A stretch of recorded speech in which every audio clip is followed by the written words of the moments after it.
Hello, fellow traders. 'Tis I, the Rumpled One, coming to you on Thursday, May the 21st.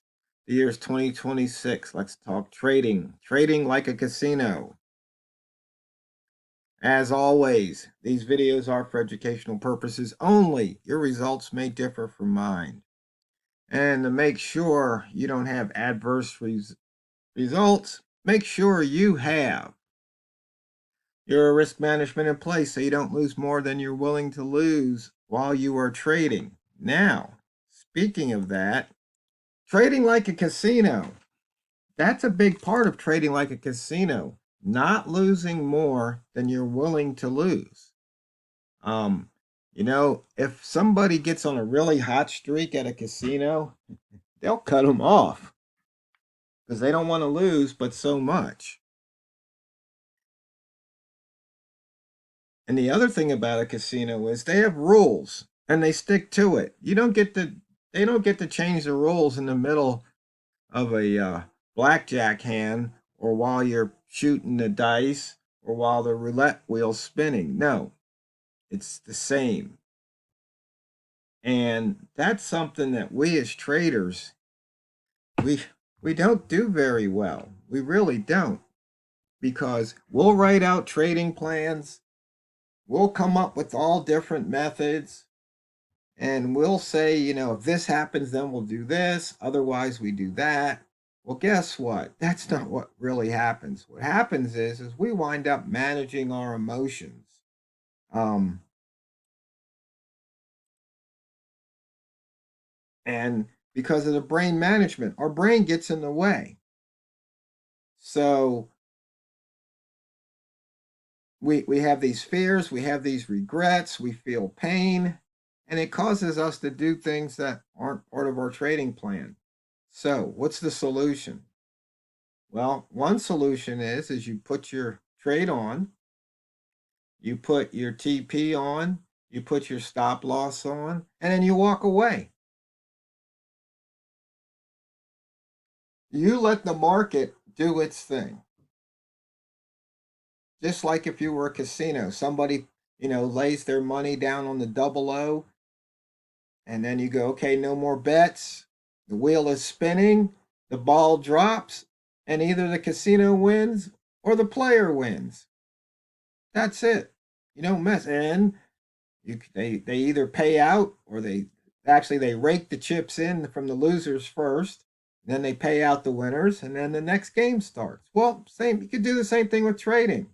You put your trade on, put your TP on, your stop loss, and you walk away. Now, because we're in the 21st century, you can have your trades emailed to you when it's over, or maybe send a text message, and then hey, I just won, or hey, I just lost, so I can go put another trade on. But the thing is when we sit there, we quote unquote manage the trade, more times than not, we are really managing our emotions, because we see we wanted 5 pips, we were up 4 pips, now it's down to we're only up a pip and a half. Now we're mad because we could have had four, and so then maybe we scratch the trade, and then what happens next? Do I have to tell you? Oh, it runs up to 5 and then some. So one of the reasons I'm talking about this is this morning I was working on something for Airball.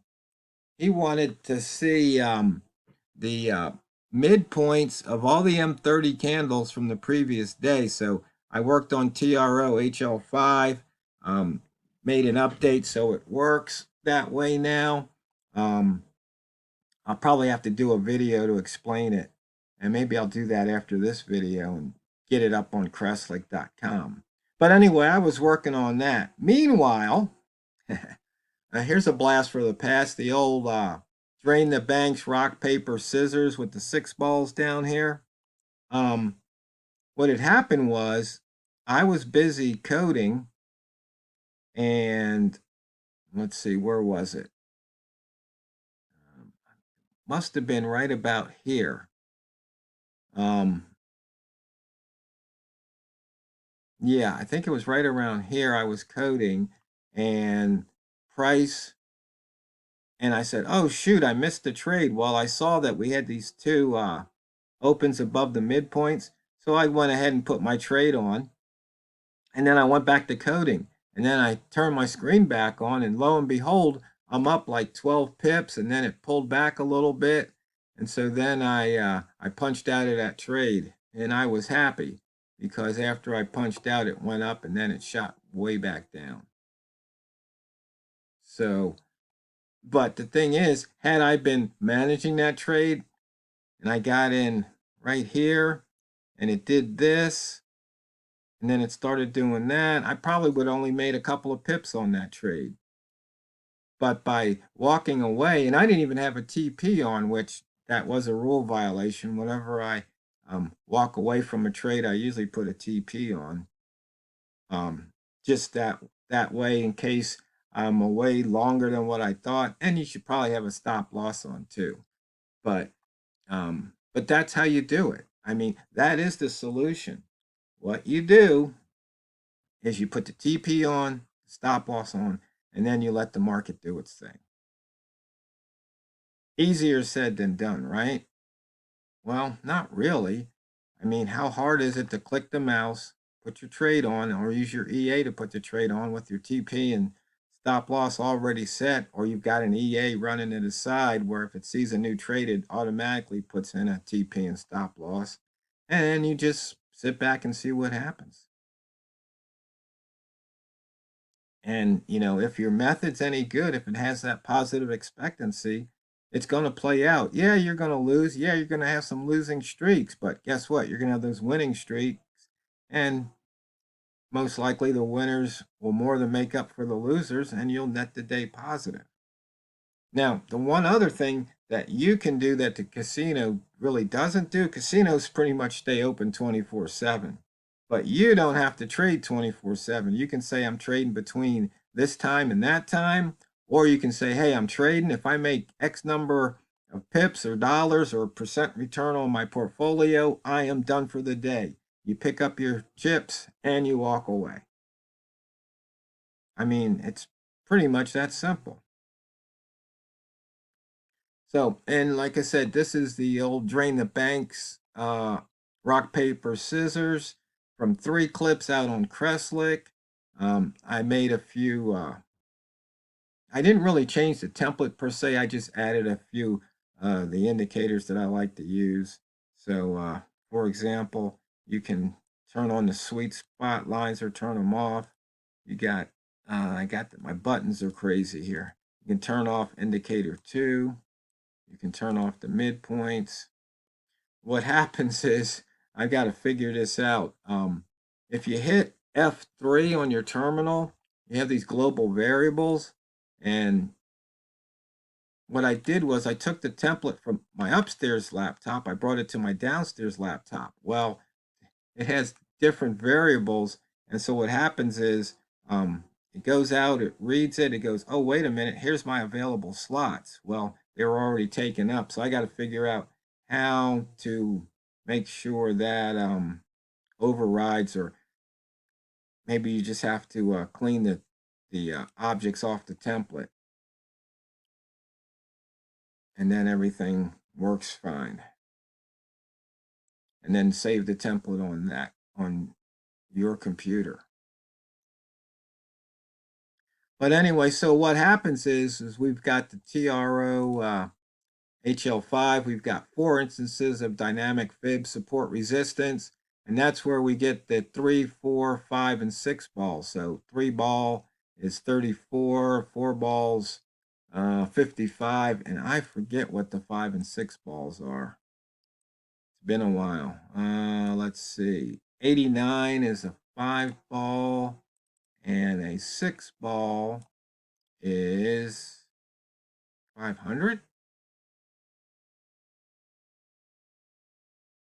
Is that right? High periods 500? Wow.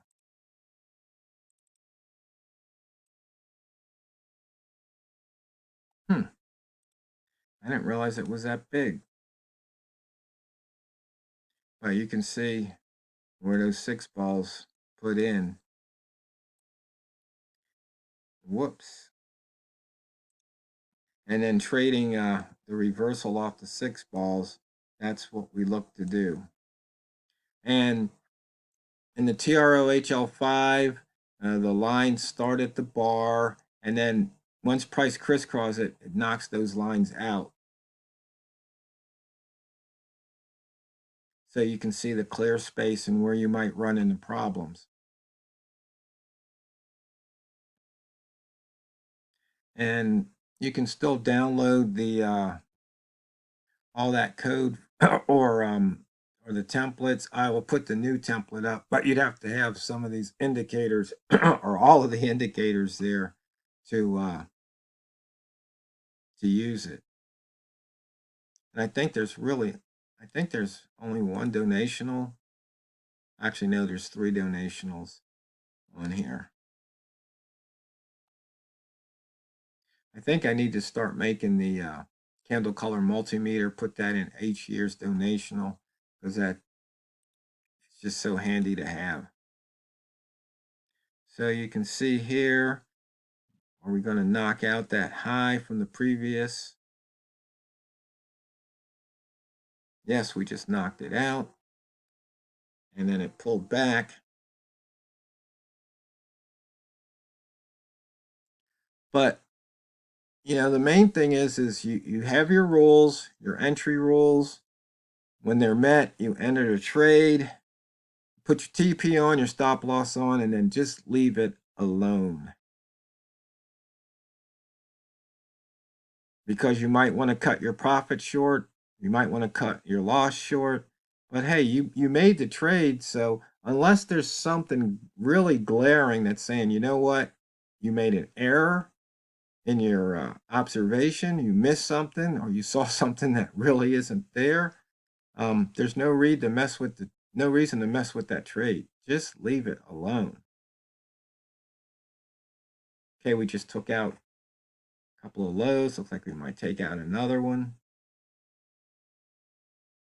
And so we've only got 63 pips of range here on the pound. Let's take a quick look here. Inside bar from 2 days ago, we already broke out of the upside once. 63 pips of range. Pound Australian dollars, 134 pips. Oh, the dollar yen's back over 159. Wonder if it's going to get back to that 160 area. That's where I would want to put a short on. See, crisscrossing that daily open. We're still above the weekly open there. Bambino Flex had to go long there to pivot. Looks like that worked out a couple times, not so much the last time. Let's see, we haven't been near R1, and we really haven't been that close to S1 either.